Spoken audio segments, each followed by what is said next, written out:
Hi, everyone. This is Shawn Parker with our Fill in the Blank podcast. We're excited today to have a very special guest in the room with us. Ohio Secretary of State Frank LaRose is joining us. Frank LaRose has served as Secretary of State. Frank is a son of the northeast part of Ohio, Summit County. Comes up with a great story, and I always say it's never my story to tell, it's the guest story to tell. So Frank, first of all, welcome to joining us, and tell us a little bit about your background, if you could, because we like to know who you are, how you got here, try to understand a little bit of the sense of values that you grew up with, and what's motivating you to serve our state. Well, thank you, Shawn.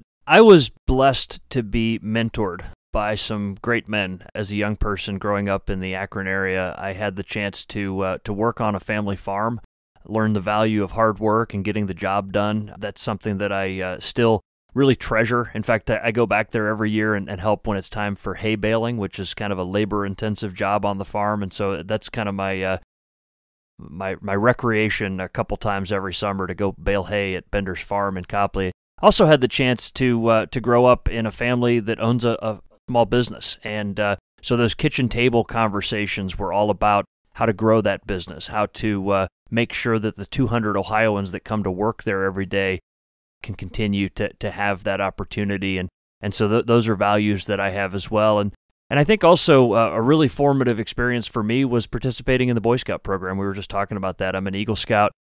I was mentored by a World War II veteran who is my Boy Scout leader. Okay. His name is Bill Miller. In fact, we just laid him to rest last year, 98 years old, an amazing guy. Wow. He enlisted in the Army the day the Japanese bombed Pearl Harbor. He would tell the story about listening to the radio broadcast of the bombing of Pearl Harbor and then getting his fraternity brothers, and they all walked from the University of Akron campus down to the Armed Forces Recruiting Center, and they stood in line for 6 or 8 hours to raise their right hands and take the oath of enlistment. They all ended up scattered across the world, Pacific Theater, Atlantic, European Theater, and Bill Miller ended up getting recruited into the OSS, the Office of Strategic Services, which, if you know your history on World War II, was sort of the precursor to the CIA. They organized the French resistance to try to kick the Nazis out of France, and he ended up having the chance to serve on the D-Day invasion and landed, and he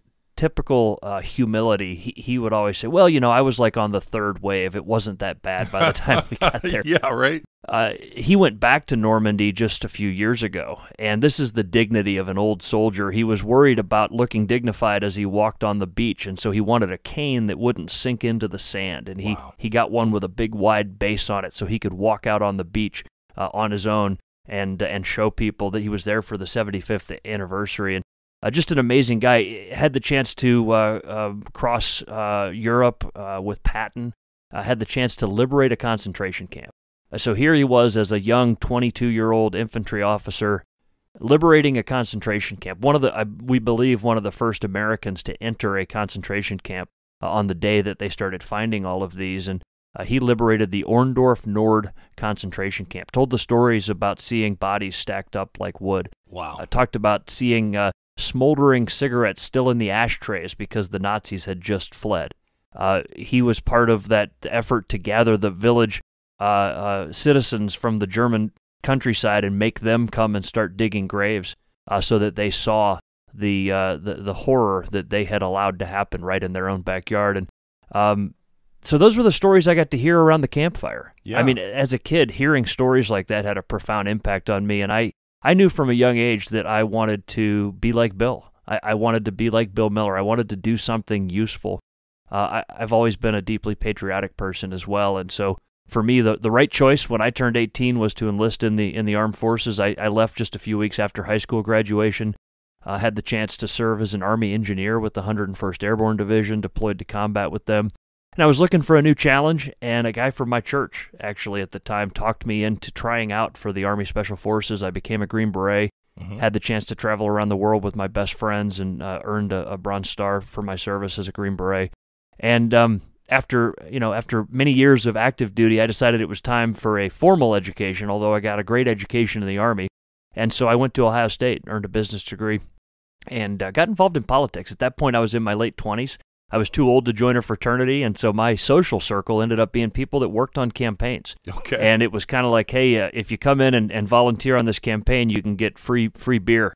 And so I said, that sounds like something I can sign up for, and started working on campaigns and really loved it. Really loved being part of this process by which we choose who our next group of leaders are going to be. And when I graduated from Ohio State, I had a business degree in one hand, but also in my heart, I wanted to run for public office. My head was telling me to go earn a living in the private sector.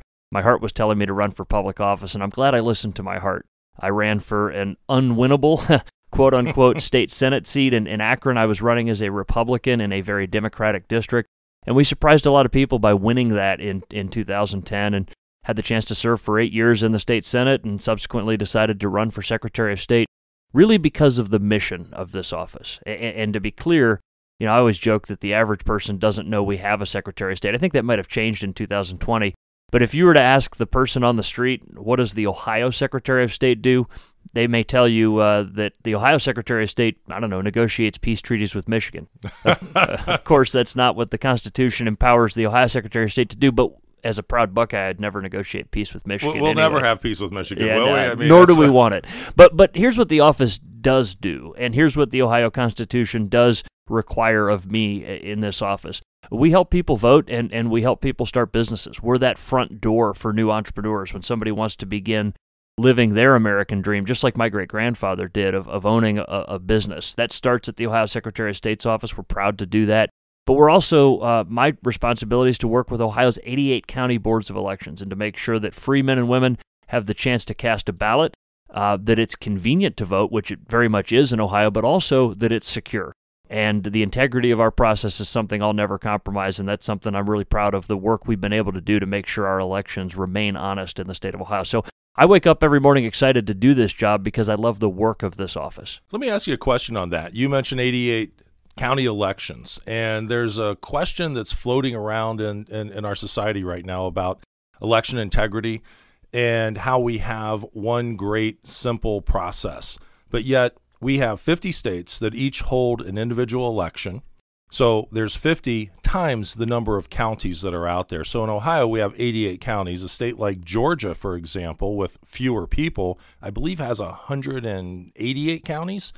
How does the county election process work from county to county? Are there variances in that? Are there different ways that counties can proceed forward? Talk about the oversight and the consistency that your office gives to those 88 counties in the way that they hold and manage the election process.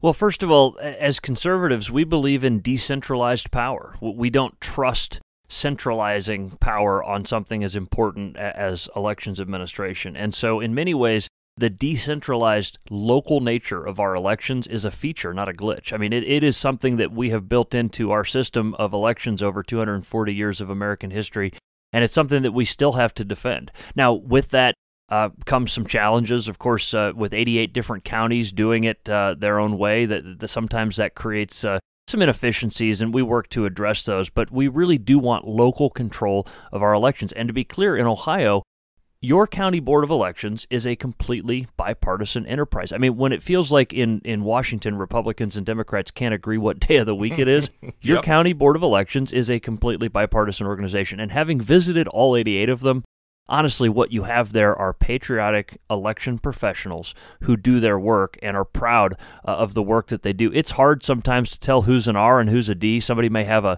Ronald Reagan bobblehead on their desk, or they may have a John Kennedy quote on their wall or something like that. But otherwise, it's really hard to tell who's a D and who's an R. They're just patriots. That of course, they keep an eye on each other. That's the nature of it. It's that trust but verify methodology of making sure that you have bipartisan oversight of the process. But that's who runs your elections in your county. 2 Republicans and 2 Democrats who I appoint to serve on each county board of elections, and then I require them to maintain certain standards for the work that they do. When I said that we've got to fight to protect the decentralized nature of our elections, there is an insidious effort underway to federalize elections administration. I've called it the Pelosi plan for Californifying everybody's elections. They really want to take control and put it in the hands of unelected D.C. bureaucrats, and that's something that we've got to fight against. Yeah, why is that the wrong way to go philosophically, in your opinion? Well, first of all, we believe that local control is more accountable. You know, or you should know, or you can get to know the 4 people that serve on your county board of elections. They're accessible. They're accountable to you. The 4 people that serve on your county board of elections are generally in those positions because they've earned the trust of their county Democratic Party and their county Republican Party. In many cases, the Board of Elections members are the county Republican and the county Democratic chair. So these are local people. You go to the same grocery store, your kids play soccer together, that kind of thing. The other thing is that what works in Ohio may not work in other states. We like the process that we have in the state of Ohio and the safeguards that exist there. Again, as I said, the efforts to federalize elections are often sold as something about voting rights or civil rights or whatever else, but don't be fooled by the names that they've given these various different federal election takeovers. They've given them these poll-tested names like the For the People Act or the John Lewis Voting Rights Act. These things are not for the people, and they're not about voting rights. They're about putting unelected, liberal activist bureaucrats in charge of how your elections are run. And let me give you some examples of some of the dangerous things that have been included in these pieces of legislation. One was including, by the way, these are things that have all been pending in the U.S. Congress and Senate over the last couple months. One provision would have legalized ballot harvesting in all 50 states. That's a terrible idea. We have always outlawed ballot harvesting. Can you describe ballot harvesting? Yeah. A lot of people really don't know what that is. Sure, and it's a term that's thrown around a lot, and it's important for people to understand it. What ballot harvesting is a process that allows a campaign operative to go door to door and collect ballots and then take them to the Board of Elections. Instead of mailing in your absentee ballot, the way most Ohioans do when they choose to vote absentee, it allows some political operative to go collect them. Now, here's where it gets really ugly, though. And there have been criminal convictions as it relates to this. In fact, in all candor, one of the most high-profile criminal convictions on this occurred in North Carolina a few years ago. It was a Republican operative. It's not right when it's Republican or when it's a Democrat. But what happens in some cases is if someone goes door to door and collects ballots and says, hey, I'll take this to the Board of Elections for you, and then they maybe just happen to lose all of the ballots that aren't consistent with their party, right? So if you're a Republican operative or a Democratic operative, it puts you in a place to actually be able to handle ballots, and that's dangerous. And so that's something that we've worked to prevent in Ohio. It's illegal in Ohio. The only way you can return an absentee ballot to the Board of Elections is if it's yours or a immediate family member's, or you can mail it. And so those are really the ways to return an absentee ballot. But the point is that anything like ballot harvesting is something that should be prevented. Another thing that this federal legislation sought to do is to take away our ability to maintain accurate voter rolls. The Democrats use the word purging, and it sounds very ominous, but listen, we removed deceased people from the voter rolls. That shouldn't be controversial. We removed those that have moved out of state or become inactive for 6 years. And those are things that Ohioans want us to do. They want us to maintain accurate voter rolls. And again, this federal legislation would have taken that ability away. This federal legislation would have taken away our ability to check IDs when people come to vote or to verify signatures. Again, all bad ideas. But here's probably the most ridiculous example of this kind of federal micromanagement and why we don't want it. There was one version of the bill that was introduced that required your Board of Elections to use a certain adhesive on their absentee ballot return envelopes. Literally, these people in Washington thought that they needed to tell your county Board of Elections that they couldn't use the lickable kind of envelopes. They had to use the peel-off sticker kind of envelopes. My joke was, I don't know if there's a lobbyist for people with no tongues that got that inserted into the bill or something, but that's the level of micromanagement.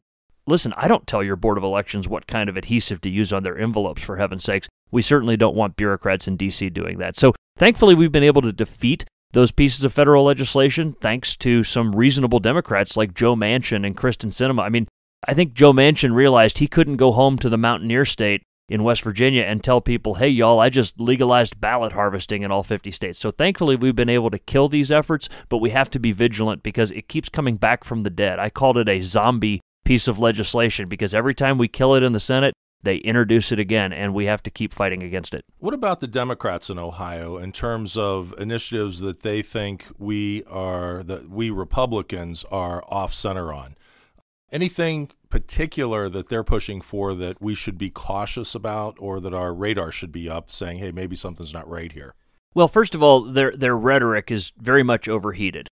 They want to claim somehow that Republicans are interested in suppressing the vote. That's nonsense. In fact, if it was my objective to suppress voter turnout, if that was my goal, then I'm terrible at it. Of course, that's not my goal. We want every Ohioan who is a citizen over 18, who's a legally registered voter, to be able to cast their ballot and to do so conveniently. The case in point is that in 2020, we had absolutely record-shattering turnout, and we're proud of that. Nearly 6 million people cast a ballot in 2020. That sets the record for our state. We had 8 million registered voters. 2016 was a record turnout. 2018 was a record turnout. And I think in 2022, we're going to have another high turnout election. We're proud of that. We want people to participate. And by the way, in each of those contests, Republicans fared quite well. So first of all, we need to reject this overheated rhetoric by the Democrats to say that somehow Republicans want to suppress the vote. We don't want to do that. We do want it to be honest, though. Yes. And we also want it to be stable, meaning we don't want to make changes at the last minute, and we certainly do not want to allow activists to make changes at the courthouse instead of the State House. One of the biggest threats to the integrity of our elections are these last-minute lawsuits that show up in the month of September. And again, they try to change election law, not at the State House, but at the courthouse. We've fought against those. I was sued 5 times in the month of September alone in 2020, and along with our Attorney General Dave Yost, we fought and we won all 5 of those. In some states, they actually settled those lawsuits. They would sit down and cut a deal with the ACLU, maybe give them 30% of what they were asking for. I always say that's like paying the hostage taker his ransom. Yeah. When you pay the hostage taker's ransom, they only take more hostages, let alone the fact that it's our job to defend the duly enacted laws of the state of Ohio. So we fought against that. Some of the things that the Democrats have tried to do through these activist lawsuits are, again, legalized ballot harvesting, put an unsecured drop box on every street corner. One of the lawsuits would have required us to stop doing signature verification. Shawn, for like 200 years, we've used signature verification as one of the ways that we protect the integrity of our process. So these are some of the bad ideas that come up from time to time, and we have to fight against them because, again, they don't really help voters. All they do is make it easier for people to cheat. What about, I know one question in the metro markets that I've heard is people who are not native English speakers who go in to vote, and they have a person go into the polling place with them. What are the parameters on that? Are you allowed to take anybody in there with you, or should that be a one-on-one? And I've not really heard it discussed openly, but I've heard it complained about. Yeah, so you're allowed to have someone with you to assist you at your choice. We also put a lot of work into making sure that we can have poll workers that bipartisan poll workers that can speak the language in neighborhoods where that's an issue. Listen, we have, I've seen this firsthand. There's nothing more inspiring than participating in a naturalization ceremony. Those that have come here legally and worked to earn their citizenship, these are very patriotic Americans. Special people. Yeah, they are. And those of us that were born with our citizenship maybe sometimes do not value it as much as those that have earned it. And not even close most of the time. Yeah, so, we've got a large Somali population here in Columbus. We've got large populations in different parts of the state that have escaped tyranny, have escaped socialism, and they're very patriotic Americans, and so they deserve the opportunity to be able to cast their ballot. There are certain accommodations that are required under federal law in certain counties in Ohio. Like, for example, if you have a certain level of population that is a native Spanish speaker, for example, Puerto Ricans, who are Americans, but Spanish is often their native language. And so those accommodations exist. And this is just part of the example of, listen, we try to make it easy to vote in Ohio, but we also want the right safeguards in place to make sure that it's honest. What about mail-in voting? Is our mail-in voting process as secure as it needs to be? Can it be improved? What are your thoughts on our mail-in? Is that something that you guys are looking at consistently to perfect? This is another area where Ohio's a national leader, and it's important to understand the terms because sometimes people confuse absentee voting, mail-in voting, universal mail-in voting. Let me distinguish between those. So what we have in Ohio is absentee voting, where if you wish to vote absentee, you request a ballot. You have to prove your identity when you request the ballot. Then the ballot's mailed to you. Then you fill out your ballot, and you have to prove your identity again when you mail it in. One of the most important things to safeguard that process is to maintain accurate voter rolls, meaning remove dead people from the rolls, remove those that move out of state and what have you, duplicates and other errors that we work hard to prevent in the voter registration rolls. Contrast that to some states where they have what we would call universal vote by mail, where they'll mail an absentee ballot to everybody, whether they asked for it or not. I think this is a bad idea. One of the main reasons is, and by the way, this is one of the lawsuits that was filed against me, where they tried to get Ohio to mail absentee ballots to every registered voter.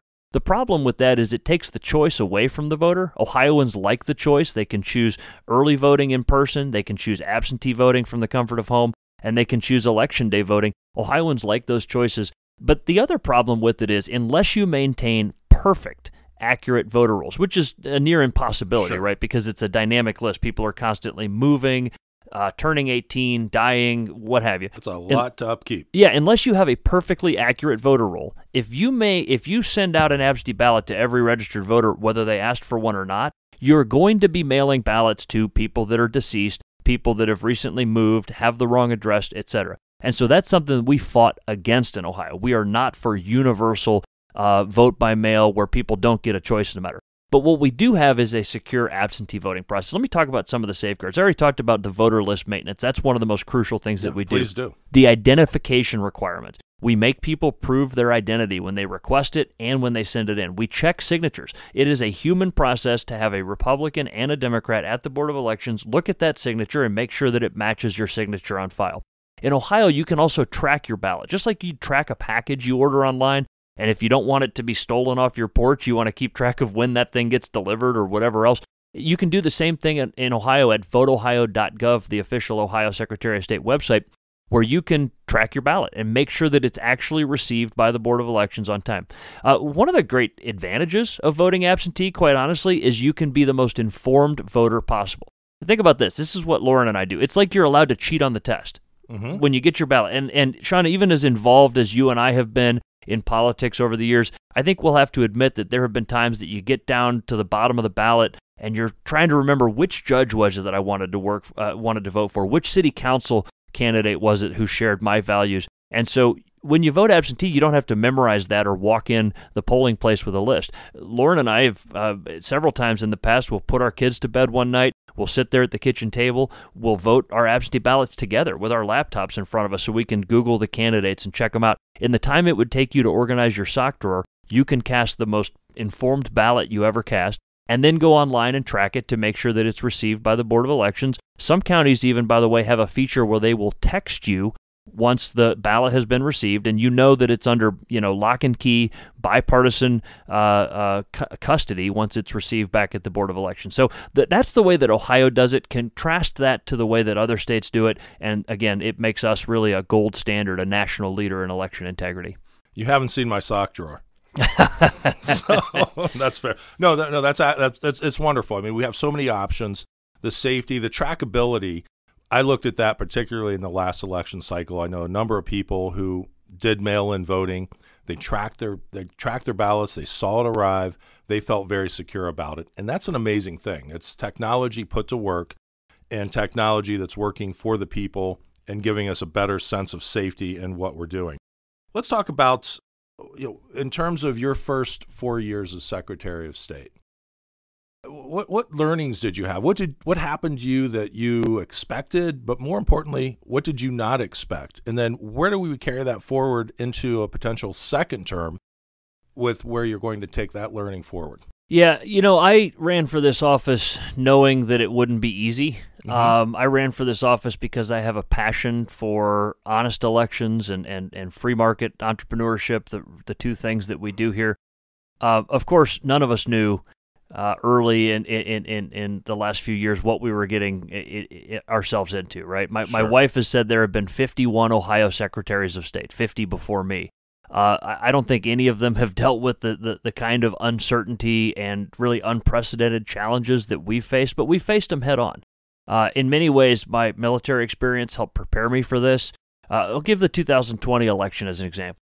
None of us lived through the Spanish flu, right? So we didn't know what it was going to be like operating and running elections in a global pandemic. We knew that there were going to be challenges, but in March of 2020, we were faced with an epic level of uncertainty. Well, we approached this the way that an Army Green Beret would approach mission planning. Okay. You may be surprised to find out that when a bunch of Green Berets are planning a mission, most of the time is spent at the dry erase board. It's spent brainstorming everything that could go wrong. I mean, you just sit there and think of everything that could possibly go south. Helicopter breaks down, bomb-sniffing dog breaks a leg, radios don't work, guns won't fire, whatever the thing might be. And then you mitigate. You put a plan B and a plan C in place for each one of those. It's that mentality that we also had in the military that you sweat in training so that you don't bleed in battle, right? Okay. The idea is you do the preparation ahead of time. You sweat in training so you don't bleed in battle. So we did our sweating throughout the summer of 2020.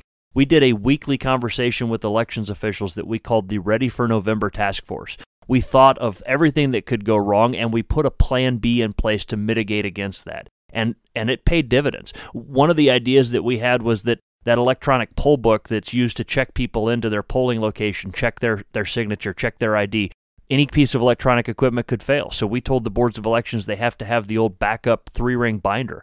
Well, thank goodness we did, because we actually had, and it wasn't anything nefarious, but just a technological glitch that caused those e-poll books to fail. And as a result, we had to open polling locations in one county with the old paper backup. Because we had that, all of those polling locations were able to open on time. Another thing, we knew that if people are standing 6 feet apart, that the lines are going to look long. Okay. People normally stand about 2 feet apart. If you're standing 6 feet apart, the line's going to look 3 times longer than it would normally be. So we brought in the experts on line management. Literally, the people from Kings Island and Cedar Point. I was going to say people from an amusement right? park. That'd have been the real. They came in or Chick-fil-A. Yeah, well, exactly. And they came in and advised us on how to do line management. One of the ideas they had was to put one of those little sandwich board signs out there so that it says only a 20-minute wait from this point. Because if you see a line that wraps around the building, you might think, oh my goodness, I'm going to be here 2 hours. Well, in most cases, those lines moved very quickly. In most cases, we didn't have any waits over 20 minutes for polling locations, and putting that sign out there to just reassure people was a big improvement. Of course, making sure that we follow the law was also an important part of this. We're not making it up on the fly. We're following the law. Just because there's a global pandemic and was a global pandemic doesn't mean that we throw out the rules that have been developed over years. In some cases, you had that mentality, especially from the left, where you have what I call crisis opportunism, where some people said, well, there's this pandemic, so we just need to forget everything we always knew about election integrity and throw caution to the wind. We didn't do that in Ohio. My Boy Scout handbook was Title 35, the Ohio Revised Code, which told us exactly how to do our job and how to do it well. And so those are some of the things that we did to prepare for the most challenging election that we ever had. And by the way, it worked. We had a simple mission statement. I wrote this on the board of my chief of staff's dry erase board in his office. When Ohioans go to bed on election night in 2020, my 2 end states, the things that we wanted to accomplish, were that Ohioans would know and they would believe the results of the 2020 election. And I think we can put a check mark next to both of those. Mission accomplished. When Ohioans went to bed on election night, they knew the results of the election. And that wasn't the case in many states. In many states, they didn't plan for the influx of absentee voting. They didn't plan for all of the complications that they were going to have. We were ready for that. But as important as Ohioans knowing that result on election night, Ohioans believed it. Whether your favorite candidates won or lost, Ohioans knew it was an honest contest. And candidly, that's one of my most important responsibilities as Ohio's chief elections officer, is making sure that Ohioans know that it is a transparent and trustworthy process. And that's a really important point. People have to trust the election. They have to trust the process. And across the board, Ohio did get gold stars in that realm. When we step away from that and we look at some other states, that's where the confusion comes in. But all in all, Ohio, I have not heard people talk about the fact that Ohio did not meet those marks. Including some very respected voices on the conservative side of things. Congressman Jim Jordan, who was hosting a fundraiser for me in D.C. a couple months ago, we participated on a panel together. Obviously a recognized voice on the right. Congressman Jordan said that Ohio is the gold standard for election integrity. When President Trump himself was on the Sean Hannity show a few months ago, he was asked how different states did. Sean was asking President Trump, yes. And President Trump said, Ohio got it right. Ohio got it right. Ohio got it right. We need to lead, and Ohio always leads. We're one of the great states in so many ways. Let's talk a little bit about what's happening right now. We have a primary coming up, maybe when, we're not sure. Lots of confusion. You were on the front page of the Dispatch. I'm one of the 9 people that reads the Dispatch, by the way. Used to be 10, but I think somebody dropped off. Let's talk about what's going on in our primary, where we're headed with that. What do you think's going to happen? Because I know there's still a lot of things up in the air. Well, we were just talking about some of the epic challenges that my administration has had to deal with, and this is the next in that series. No Secretary of State in history has ever had to deal with a pandemic election. No Secretary of State in history has had to deal with what we're dealing with right now. But Ohio's elections officials. Let's give it to a Green Beret to solve all the problems. So the next 50 Secretary of States will really have an easy playbook to work off of. Well, listen, being a chief elections officer in Ohio will never be easy, but we've faced some real challenges. So here's what we're dealing with right now. First of all, it's important to remember the timeline on this. The redistricting process would traditionally begin in April, when the Census Bureau is required by law to deliver the census data to us. The Biden administration, and just sort of a litany of things that they've not gotten right, the census was one of them. They didn't get the census data to us on time. As a result of that, we had almost a 5-month delay. And by the way, it took the Attorney General suing the Census Bureau to get them to finally cough up our census data. Once we had that in August, not April, August, we could finally start working on the redistricting process. Now, we drew a set of maps that we believed were constitutional, but then started the court challenges. Now, let's be clear about this. We have had almost 6 months now of litigation, delays as a result of this litigation. I disagree with the choices the court's made, but again, that's why they're the court and I'm not. I think what we have is a liberal majority on the Ohio Supreme Court that has taken a very political read of the Ohio Constitution. But again, that's up to them to decide. It's perhaps a reminder why we as conservatives need to pay more attention to who we elect to be justices on the Ohio Supreme Court. There are 3 Supreme Court races coming up this year, it's very important that we pay close attention to that. And again, the 3 conservatives that are running are Justice Sharon Kennedy, Justice Pat DeWine, and Justice Pat Fisher. All great people. And if we had a conservative majority on the Ohio Supreme Court, we probably wouldn't be in the mess we're in, because again, conservative justices read the law and interpret it and don't make it up from the bench. But anyway, the 6 months of litigation delay that we've had now have caused a real time crunch at our county boards of elections. I've been very clear about this. I've asked the General Assembly to consider moving back the date of the election. It is exclusively their choice to do so. They've decided that we want to proceed with the May 3rd election. And to be clear, my job is to carry out the law as it's written. Title 35 of the Ohio Revised Code says that it is my job to conduct an election on May 3rd. We've got congressional districts and we've got state legislative districts that have been duly enacted by the Redistricting Commission now, subsequent to all of this court challenges, right? And so we have passed maps. We've passed a new set of maps that I firmly believe comply with the court's order. We did what the court told us to. It wasn't our choice. None of these maps are what we would have preferred. In fact, I've called it court-mandated gerrymandering in some cases, right? Because the definition of gerrymandering is when you draw maps with a specific political outcome in mind. And in this case, the court ordered us to draw maps to create a specific number of Democratic districts. And so we complied with the court, we did what they told us, and now it's time to run an election. The boards of elections are dealing with, well, they really have to do about 3 months worth of work, and they only have about a month to do it in. Thanks to the Ohio General Assembly, I was able to get them some additional funding last week that they're going to be able to use to bring on extra people, part-time temp people, to hire vendors to help them work through this process. Here's a couple things for your listeners to know. Yeah.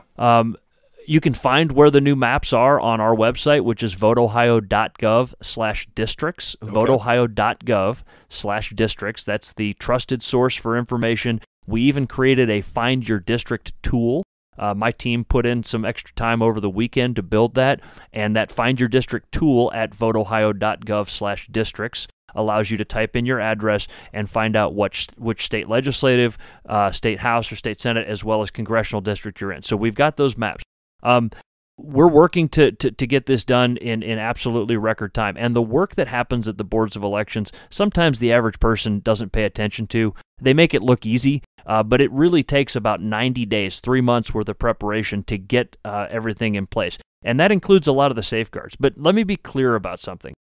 When this election is conducted, and we currently believe it's going to be conducted on May 3rd, of course, that may change if there's a court decision, if the General Assembly decides to step in and change that, but we currently believe it's going to be conducted on May 3rd.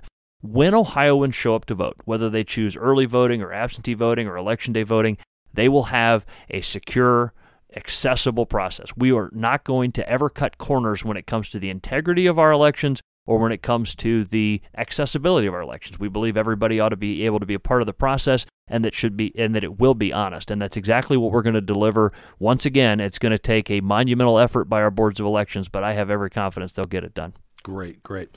Well, that's one of the things that we stand apart in America. The world looks at us for our election process and the integrity, and we are the shining example at all times for that. And I've had the chance to observe elections in other countries. That's one of the real honors I've had, is to be selected to be part of election observation teams, including, by the way, in Ukraine. I was there when they first elected Volodymyr Zelensky, who the world has come to know now as the president of Ukraine.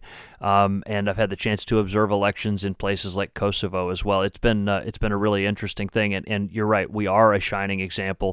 The United States is, and Ohio specifically, among the 50 states, is the example that other states want to follow. This is why I was asked to testify in the Pennsylvania State Senate a few months ago, actually almost a year ago at this point. They knew that their neighbors to the west have this right, and so Pennsylvania asked me to come in and tell them how they can help make their election better. This is why I was elected by my peers, the other secretaries of state around the country, for our bipartisan National Association of Secretaries of State. They elected me to chair the Elections Committee. This is something that Ohioans known for. Very strong endorsement. And it's not me so much as it's 750 Ohio elections officials that come to work every day and do this work, and tens of thousands of poll workers who staff those voting locations on Election Day. They're the heroes of this process. Talking about poll workers, do you have enough poll workers? Do we need to continually recruit poll workers, poll watchers? What is the need out there presently? First of all, let me distinguish between poll workers and poll watchers. A poll worker is a sworn election official who is there as a trained representative of the Board of Elections. They run that polling location. Poll watchers, in contrast, are there as a party observer. Both parties and candidates can put a poll watcher in a polling location. But again, it's right there in the name. As a poll watcher, all you can do is watch. And if something happens that you believe is inconsistent with the law, you can step outside and call the legal team, and then who knows, they may be able to do something about it. It's much more powerful to be a poll worker than a poll watcher. And that's why I really encourage people to sign up to be poll workers. It's something that is a struggle every election, candidly. Think about this. It takes over 50,000 poll workers to staff our polling locations on Election Day. We take this for granted. This happens a couple times a year. We have almost 4,000 polling locations throughout Ohio, and they have to be staffed by nearly 50,000 poll workers. That's like half the seating capacity at Ohio Stadium. I mean, that's a huge mobilization of folks. Of people. And here's another 2020 success story. When most states struggled to have enough poll workers, and many states did not have enough. Some states weren't able to open certain polling locations because of lack of poll workers. Ohio had an overabundance. We had launched 5 different recruiting programs for poll workers in 2019, long before the pandemic, and those paid dividends because we had 56,000 poll workers in Ohio. So we had a reserve force. We had extras ready to step in if someone were to call off on Election Day. And signing up to be a poll worker is also a great way to learn how elections really operate. If you are concerned about the integrity of the process, if you're concerned about how elections function, you will get a crash course in this by signing up to be a poll worker, and they even pay you for it. It's about 3.5 hours worth of training that you do, usually on a Saturday at the Board of Elections, and then they'll assign you to a polling location, probably pretty close to home, and you will be the one on the front line of our democracy actually making sure that the rules are followed at your polling location. We're always looking for poll workers, to answer your question succinctly.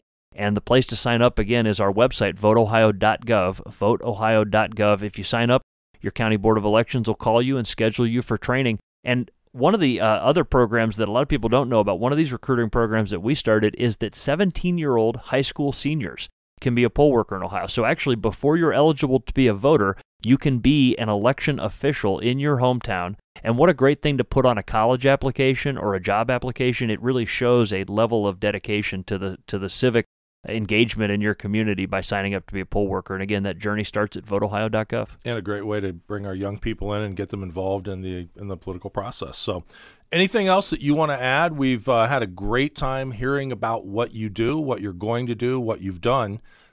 Anything we're missing that we need to hear from you, Frank? Well, we all know that we're living in consequential times, and Yes. it's important for us as citizens to be informed, to take that responsibility of citizenship seriously. We talk about voting as a right, and it is an important right, but it's also a great responsibility. Obviously, everybody gets excited every 4 years about presidential elections, and we know, and we're seeing profoundly right now with the mismanagement from the Biden administration, that it matters who lives in the White House. But what matters just as much is who works at the courthouse, who works at the schoolhouse, who works at the state house. Those are the kind of decisions that are being made really every year in your community. So don't miss an election. It's convenient. It's easy. There's no excuse. If you're not voting in Ohio, you've chosen not to vote. We make it easier than most other states do. So make sure you make your voice heard and consider signing up to be a poll worker, and think about a young person in your life. Most of us don't remember when we registered to vote, but somebody probably encouraged us to do it.